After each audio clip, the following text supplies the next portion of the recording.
Hello everyone, welcome to CoreGrades, and we'll see now in this session the topic notable built-in functions in Python, and we'll start with the implementation part.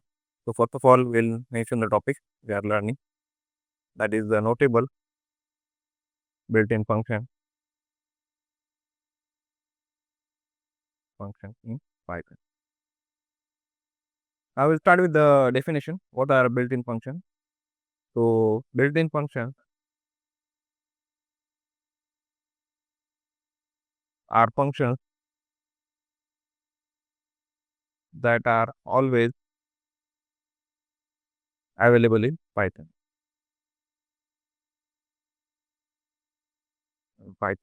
And you don't need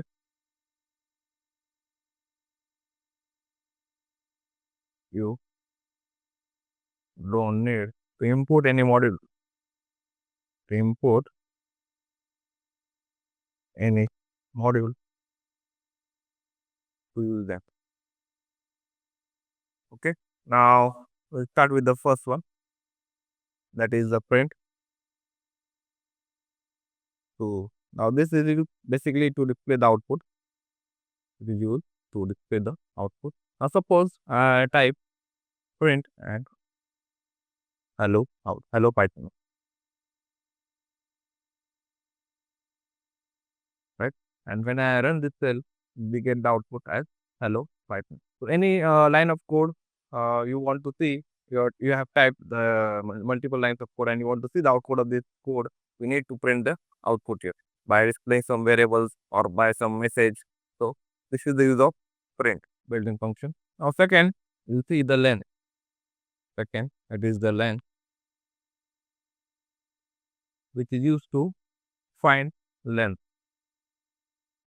Now, for example, I have a variable name, and I will type here. I have a string value which is Python, and I want to see the length of each character here. So for that, I will just use print length and name. So we got type string. If we count the number of characters 1, 2, 3, 4, 5, and 6. So in this way, we can find the length of where character present in a variable. We'll see another example. Suppose I have one list.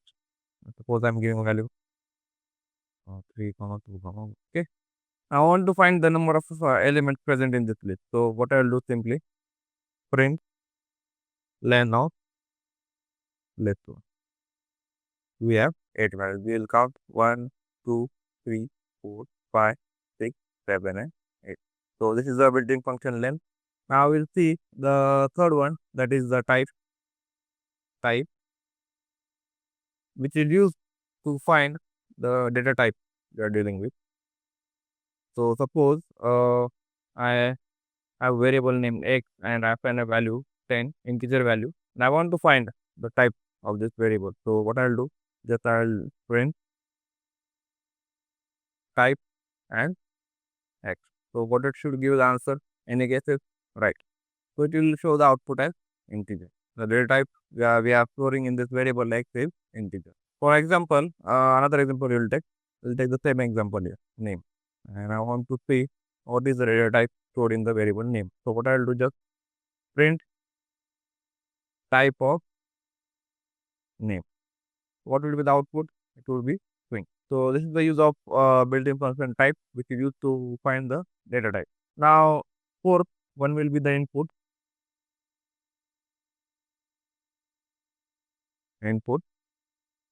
which is used to take user input. Now suppose I have a variable named user. Okay, I want the input to be taken by the user, and then I want to work on that. So what I'll do, I'll just use the input, and I will say enter your name. Okay, and I will use the print statement where I will print hello, and I will mention the variable. Now see how it works. I will run the cell. Now suppose I type here to make, so it will show hello. I can, if I want to take suppose mark from the user, I can also use this. So suppose marks, I'll input. I want to take the mark of the subject. So enter the mark of the suppose math subject. Okay. And I will print math mark. I'll just mention here mark. So suppose I type 78. Hope you guys understood the use of the use of input built-in function. Now we'll see the type converter among the int, float, and string. Next one is int, right? Then we have float. We have seen this multiple data type, how it works. Then we have string, and we'll see the type conversion. Okay. Now suppose we have a variable named a, and I will assign a string value that is a 10, right? Now I want to convert the string value to the integer. So what I'll do, just print. I will first convert it into integer. So I will do int of a, and I will just do plus 5. So what should be the output here after converting the string value towards the integer? So 10 string value will be converted into integer, and 10 plus 5, it should show 15. We'll see the output. Now we'll do another one. Suppose print float of a. I want to convert the string value into float. So I'll just use the float. And for third string, suppose I want to make a string value of an integer 100. Let's see the output. So for first of all, for the first one, the print statement, we guessed it correct. We got the 15 value, and for the string value, we tried to convert it into float. That is the 10 we got, and afterward, we tried to convert the integer value 100 into a string here. So this is the type conversions we can do using multiple data types. Now sixth part which we will study is the sum, which is an inbuilt function and very useful. It is used to create a sum of a list, right? Now suppose we have a variable named number, and I have different values here. Suppose 1, 2, 3, 4. Okay. Now I want to find the sum of all these numbers present in the list. So what I will do, I will use the inbuilt function sum, and I will just mention the variable, and I will get the answer. So we'll see how it works. Print sum of, we have to mention the variable. So sum of number. Now what should be the sum? We'll do it manually. 4 plus 3 is 7, plus 2 9, and plus 1 10. So it should show 10 as output. So we got finding the sum of any number present in the list. We can use that. You guys can put any values here and just see how the sum inbuilt function works. Now we'll find the max and min function, built-in function. So next is max and min. Okay.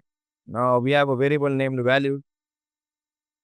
I will insert some values here. 8, 3, 9, 1, 2, 5, 10, 4. Okay.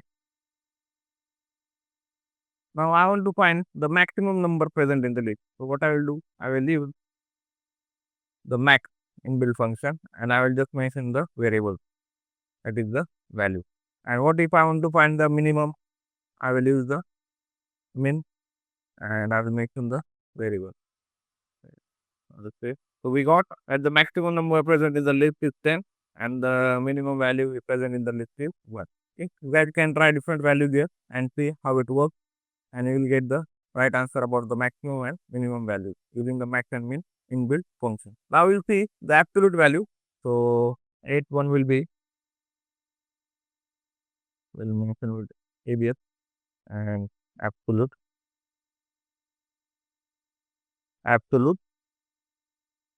value. Okay. Now suppose I want the absolute value for minus 10. Okay. Now if I print here, we got it as 10. We'll see for another. Suppose we have absolute value of minus 11.45. We'll see what we will get. So we got 11.45, right? So if you guys understood this, and you can try different values here to find the absolute value of any value. and you would get the correct answer. This is the use of app, that is the absolute value, that is the inbuilt function or the built-in function in our Python. Now next is the round, okay, which is used to find or make a, which used to round a number. Now suppose we have example, I want to round the values of, suppose print, I'll use the round built-in function and I will type 3.75. Now what should be the output here? Any guesses? We'll see. So we got the value 4. Okay. Now we'll see another example, which is print. Suppose I will take the value uh same value, but I will just mention the 3.45. Now what should be that round number? It should be 3. So the value which is more than zero point 0.5 will be the next number, and the value which is less than 0.5 would be the same number which we have mentioned here. Now you'll see another example where we have, suppose for example 3.14159 is the value, and I just want the two numbers from the decimal places. Okay, so I'll just mention I want two numbers. So what will be the output? It should show only 3.14. This is the use of round built-in function in Python. Are you guys on the same page here? Yeah. So let's move on. Now we'll see the next one, which is the sorted 10, which is the sorted. We use to sort elements. Now you guys know what is sorting, right? If there is any messy number and we want to just sequence it number into a sort in a list which is sorted. So for that we use the sorted. For that we'll see another variable here named as num, and we'll insert some values. Suppose we have 5, 3, 8, 1. Okay. I want to sort this list. So it should be from ascending to, should be in ascending order basically. So for that we'll use the inbuilt function sorted. Now I'll say string sorted of the variables now, which is the number. We got the list in the ascending order. You can try different numbers here, take a variable and insert some values, random values here, and see how we could use the sorted built-in function to sort the list in ascending order. Now we'll see the reverse function. Next is the reverse.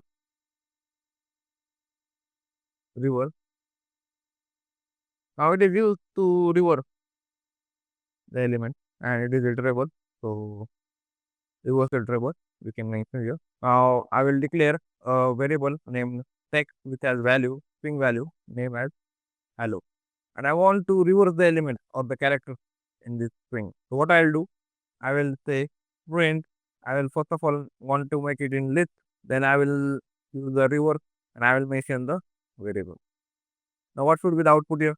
Let's see. So all the character in the word hello has been reversed. First we have O, L, L. This is the use of reword function. Now suppose for we have a list and I have values like 1, 2, 3, 4, 5. Okay. Now I want to reverse it. So what I'll do, just reverse and list one. And when I print the result, what should I get? Okay. I should mention the list here. Just a second. List of reverse of list one. So what I did, I reversed the element present in the list. First it was in ascending order. Now I reverse the elements. So first will be the 5, then 4, then 3, then 2, and then 1. So this is the use of reverse built-in function. Now we'll see another built-in function, that is the range, which is used to generate the sequence. So next is range, okay, and which is used to generate the sequence. Now we'll see it used. Suppose I use for loop for I in range of 3. And if I print I, then what should be the output? Any guesses? Let's run. So what do we got here? If we mention the value in the range of 3, we got the starting value as from 0, 1, and 2. And the last number which you have mentioned, or the number we have mentioned, it has been kept here. We'll try another one for I in range of 10. Okay. And I will print I. Starting from 0, we got value 1, 2, 3, 4, 5, 6, 7, 8, and 9. We got the 10 values, but the number we have mentioned here is not what we can say available in the for loop, on the result of the for loop. So this is the range. Now we'll see the enumerate function or built-in function, which is basically used to loop with index. Okay, enumerate, and what it is used to loop with index. Okay. Now we have a variable named as fruit, and we'll insert some values here. Suppose we have apple, right? Then we have banana, then we have orange. Now leave the for loop for I, comma, fruit. Okay, fruit and enumerate, and I will mention the variable that is the fruit, and I will print I as well as the fruit. So what we are getting here? This is the index number, guys. 0, 1, 2. We have three values starting from 0. So for 0th index, we have apple. For first index, we have banana. And for the second index number, we have orange. So using enumerate, we can loop using the index number. And it can be used for multiple purposes depending on a task here. Now we'll see the zip function, built-in function. Next is zip. Okay. And it is used to combine iterables. We have one variable name, and I will assign some values here. Suppose Alice, okay, and we have Bob. We have this one list, and we have another variable named Course, and we have value suppose 85 and 90. Right? We have two variables now. In names, we have the name of the characters of the person, that is Alice and Bob, and in second variable Course, we have integer values 85 and 90. Now see carefully. What I'll do, print. Now as this is a list, so list, and I will say zip. In zip, I will mention the two variables here. Just observe what will happen. Four, I will mention the two variables. So what do we get here? We have zip the values inside a list. We have got the values now. For Alice, we have assigned the value 85. For Bob, we have 90, right? And these are in tuple, both are in tuple, and they are surrounded by the. So this is the use of zip. Now we'll see the next part, that is the any and all. Okay, any and all. These are the two built-in functions. We have a variable named val, and we have some value here: true, false, and suppose true. Okay. Now first of all, we'll start with any, and I suppose I will say any, and I'll mention the variable. We'll see what will happen. Now in case of any, if any of the value is true, it will show the output as true. But in case of all, we need the all values of the what we can say boolean values to be true here. Now if I print all of val, it will show false because one value we have false. But what if I mention it as true? For any it will show true, but now for all it will show true, because in all we need to have all values as true. But in case of any, we can any one value, suppose for this case I mentioned false, and for this also I mentioned false. Now what will happen? We have one element which has the value true, so for any it will show true, but for all it will show false. For all we should have all values as true. So this is the use of any and all built-in function. Now next we'll start with the second topic, that is the help. We have seen this earlier, but we'll revise it again. It is used to show the documentation part. Documentation part. Now I want to see the documentation part of the inbuilt function, built-in function, that is the length. So what I'll do, just I'll type help and length. See what will happen.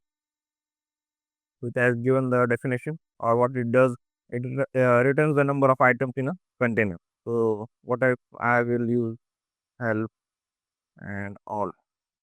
For all, we have written true if bool x is true for all values. So all true values should be present, then only it will return true. If any of the item is false, it will return false. If the iterable is empty, it will return true. So you can try and see the uses or the definition or the working of any built-in function just using help. If you face any problem for any built-in function and you need to see the documentation part, just type help and the built-in function and you will get the required information. Now, the next topic is eval. Okay. So for example, we'll define it as evaluate string as code.